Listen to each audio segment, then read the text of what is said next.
Good morning, beautiful people out there in social media world. My name is Yvonne Wildheart, and I've woken up with this crystalline clarity, which I often do when I wake up from sleep. And I felt the call to share because I feel it's really important information that is arising with me. And as we know, we all are a circle of shaman. So whatever's rising up within me will be rising up in someone else out there. And, we're all reflecting each other. So here we are in this dark moon portal. Dark moons are all about the stillness and the internal processing that is happening. There is no reflection of the sun. There is no moon to distract our attention from out of ourselves. It's all about this exposure to the stars and the cosmos, but more so our internal cosmology and how we relate, what's happening with our inner processes, inner dialogue, in our bodies. So it's the point of, the void, which, it's the underworld, really. That's what it is. It's coming in and sitting in our own space and finding out and sitting with what is there. Great opportunity for great magic to lift up the veils and see who we really are and what is actually really going on. There is no bullshitting in this part of the cycle. We're in the realm of the dark goddess. There's no bullshitting with her. You show up raw and open. If that's what you choose, we can continue to ignore it and keep going on and, like those tampon ads, be the same every day. You just can do that, but it will catch up with you. I have absolutely no doubt of that. So this is a great opportunity to come in and do this inner work that is needed to transform ourselves and to grow with that moon that will grow, starting on Saturday evening here in Australia, and watch it grow. But at the moment, we're that little seed that sits in the sacred compost of all that we've just let go of underneath the ground, just sitting in stillness and processing who do we want to be, what are we made of, what kind of plant are we going to grow, and just sitting there in that sacred compost deep underground in the earth, in the darkness. And so what else is happening? I just want to also draw your attention to Mars going in Gemini. So Mars went into Gemini here on Sunday. And so, is there a theme that showed up? Gemini being the twins. It's mutable air. It's how we think. It's how we process information. It's how we communicate. It's ruled by Mercury, which is interesting. And I'll get back to that in a minute. But, how we process information and, what is the narrative, the self-narrative that's going on in our heads, our thought processes around particular subjects. And with Mars going into Gemini, it's the warrior, that fire energy. It's ruled by Aries. It's a ruler of Aries. It's this energy that is like, right, you're ready, let's go. It's action, and it's related back to the masculine. And Mars in Gemini is doing something unusual, and it's sitting in Gemini for the next 6 months. And so it's bearing down on whatever area Gemini sits in your chart. And you can find your own chart, free charts on Astro Cafe and astroseek.com and all those. You just Google free birth charts and it will show up. But yeah, have a look and do some research as to what area is showing up for you.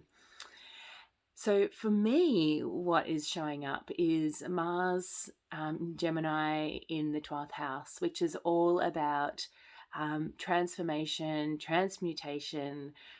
It's the point where things get flipped on its head, and it's the ending of a particular theme. And so Mars going in Gemini for me has brought up the masculine wounding that sits within me.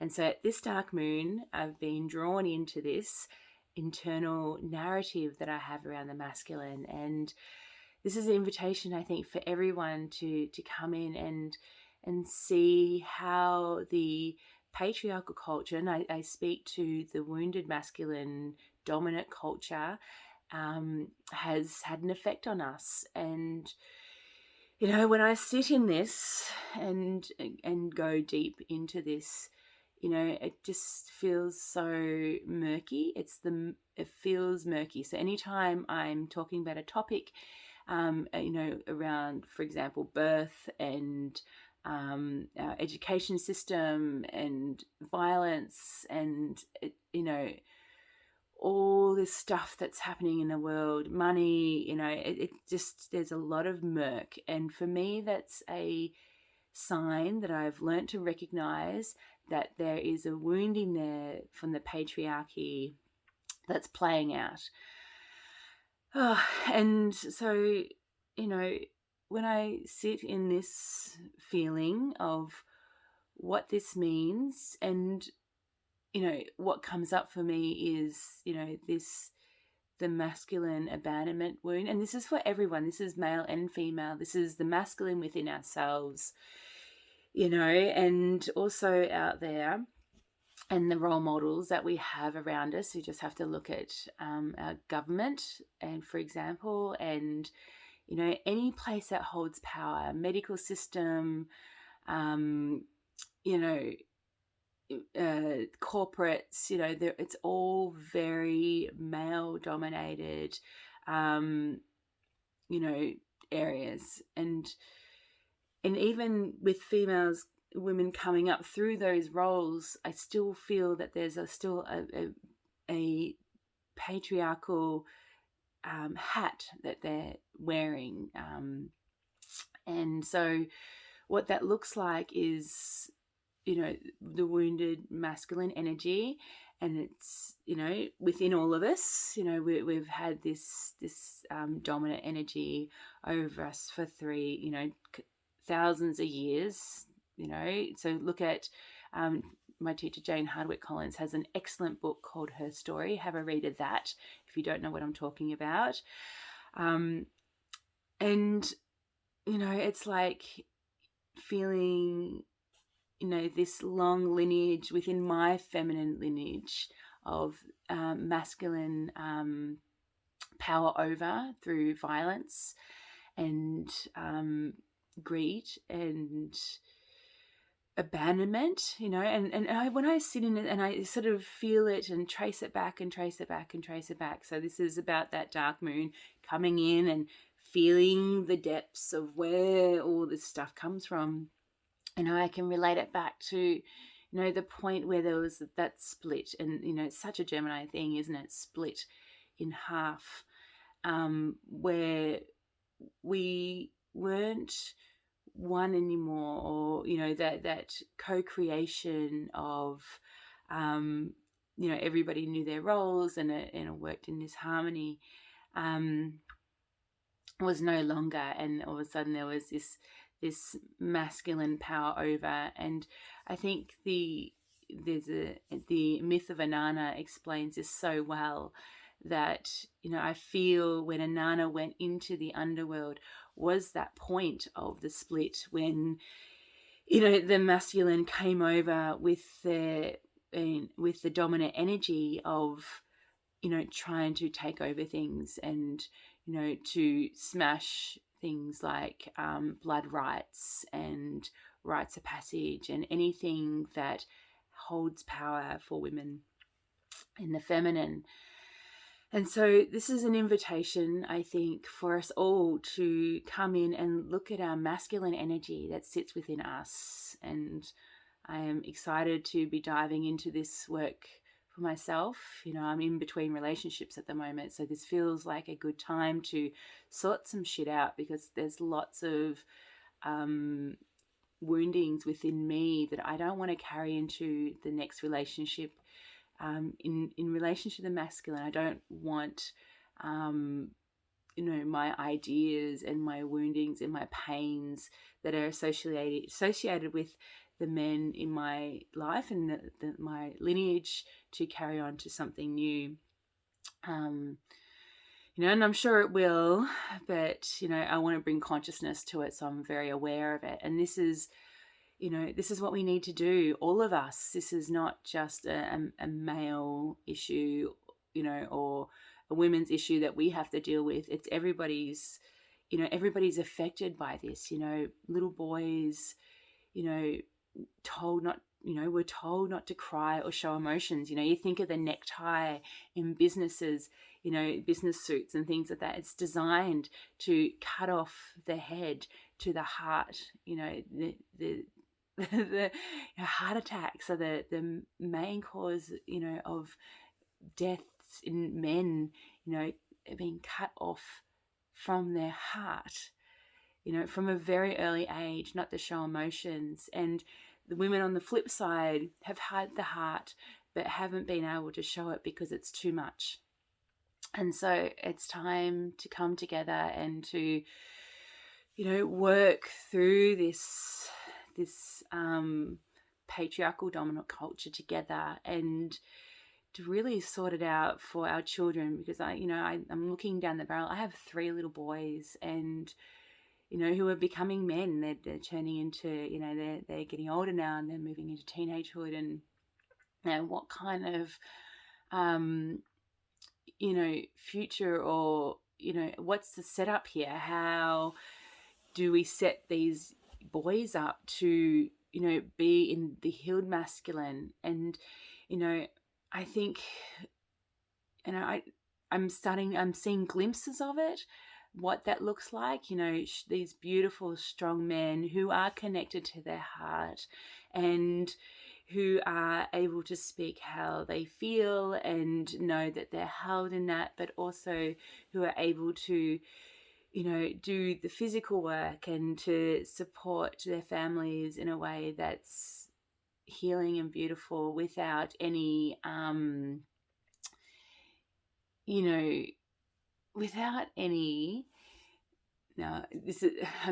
still trying to sort this out. It's like this dominance over of it's working with harmony with nature, and respecting nature, and respect the earth, the mother, respecting the mother in such a loving and reverence way, and support her in that, whatever she needs to do.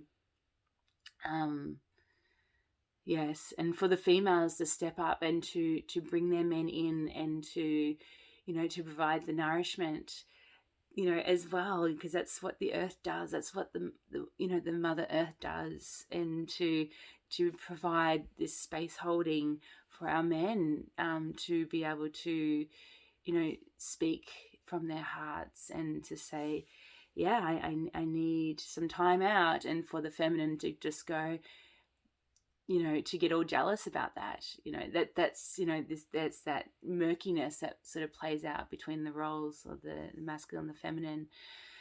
So get really clear on,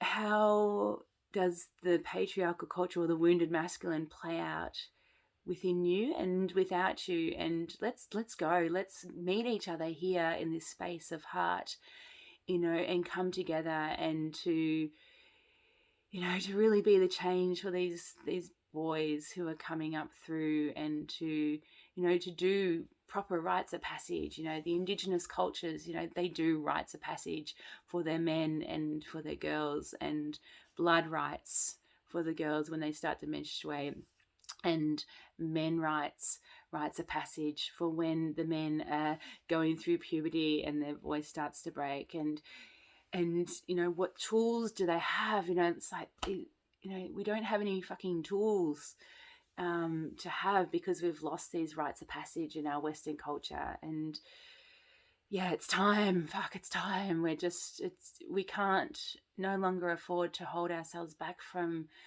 working together, and to work together from a place of heart and connecting the mind and heart together. The balance of the left and right hemispheres. And this, that's another way we can do this, the masculine, the feminine side. The feminine, is seen as the creative side, and flow and moving from here to there and to the and trust, and that masculine side of structure and thought processes, and how are we going to nut this out, sort of thing. And bringing the two together to work together is really important. So to bring it all together, this whole rant,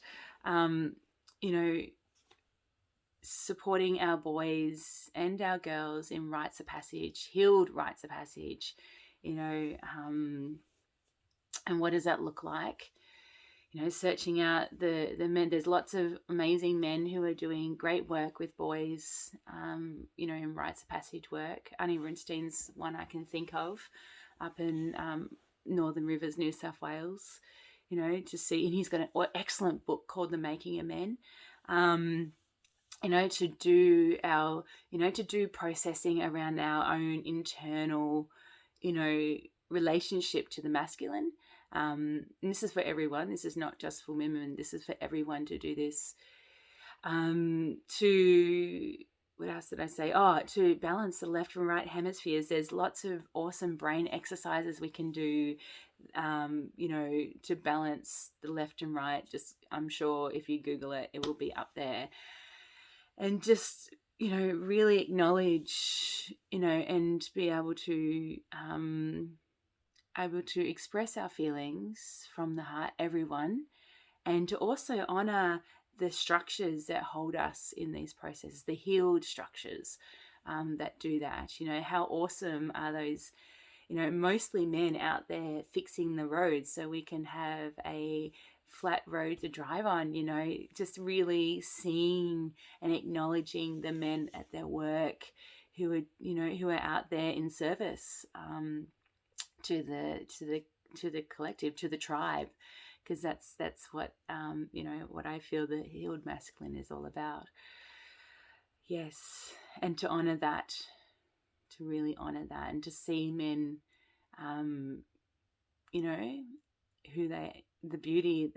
see the beauty in the masculine. I think that's what I'm saying.